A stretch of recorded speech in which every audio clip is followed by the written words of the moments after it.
Hey everyone, it's Erik, Thor here, and in today's video we are going up to a complete stranger with one goal, to figure out who we are and what our personality is. But hey, stranger danger, right? How can I get the complete stranger to open up to me about how they feel and what they know about personalities and identity?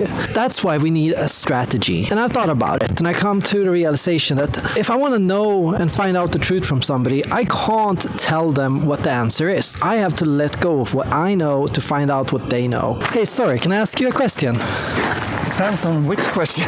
Yes, so the thing is, I've been trying to figure out this one for a long time. I'm trying to figure out who I am and what personality I am and what defines me. How can I find the answer to who I am? Well, that's a tricky question. You can probably search for that during the whole life. For me, it's to experience a lot of different things, to find what you like or not. And by that, you will find yourself in the end, I guess. And also by meeting people and, and getting inspired by different kind of people. And, and in the end, it will form you and you will find yourself, I guess. That's really interesting. So you think we find ourselves by meeting other people and getting to know others, not by looking inside? Of course, in the end, I guess it comes from your inside, but also, I mean, you create the things you have inside and by your experience, I think. So in the end, it will form you. I guess also you seek things and find things by your inner self. So you start seeking things from kind of like a voice you have inside you, and by that you will end up, in those places by your own choices that comes from you. But it will form you as well, the things that you do on the way, I guess, so during your travel.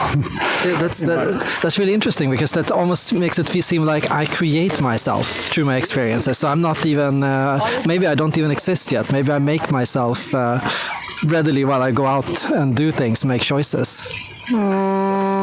Yes and no. I guess life will form you, but if you're not like a completely empty, what do you call it? White piece of paper or something. Exactly. Yeah. It's not totally blank in the beginning, I think, but it will. I mean, you have to feel it. You have like a certain personality in the beginning, but you can make it stronger and develop it. But I think you have some kind of course you have. Everyone has their own kind of individual when they're born, but it can take different directions, most probably, and you can make it stronger, or it can get weaker by life, I guess. Yeah. Would you say that you know yourself well? I think so. Yeah. Yeah. How would you describe yourself? Curious about life and experience a lot of different things.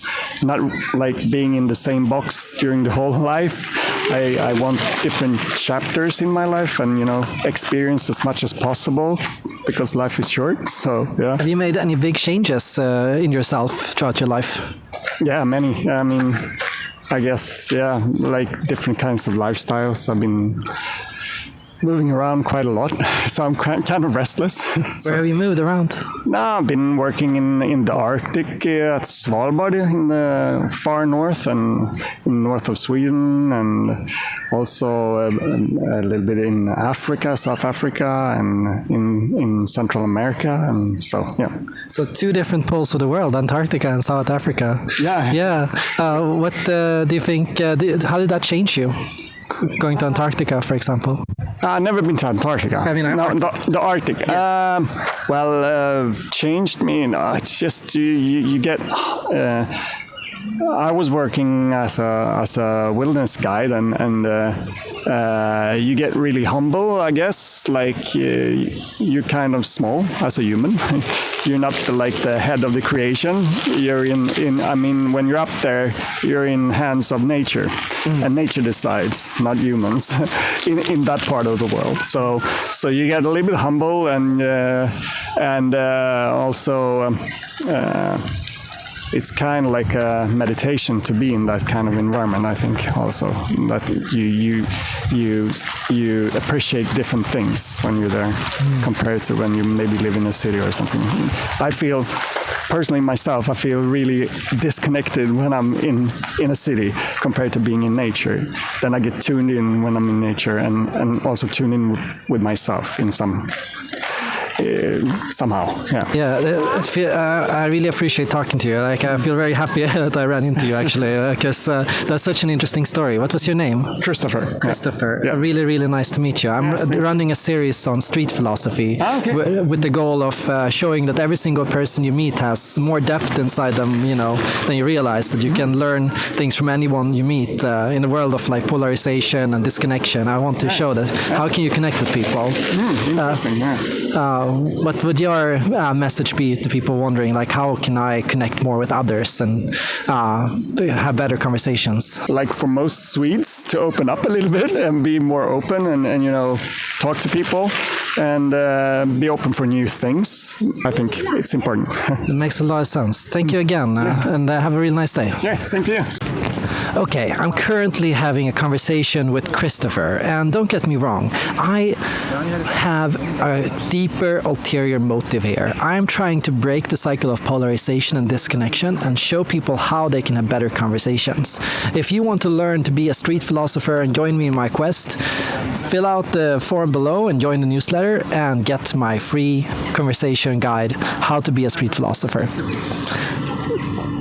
Just hearing Christopher talk, it made me realize that perhaps the moment that you think you know who you are, you lose yourself, and the moment that you admit that you don't really know who you are, that's when you are given the opportunity to find out who you really are meant to be.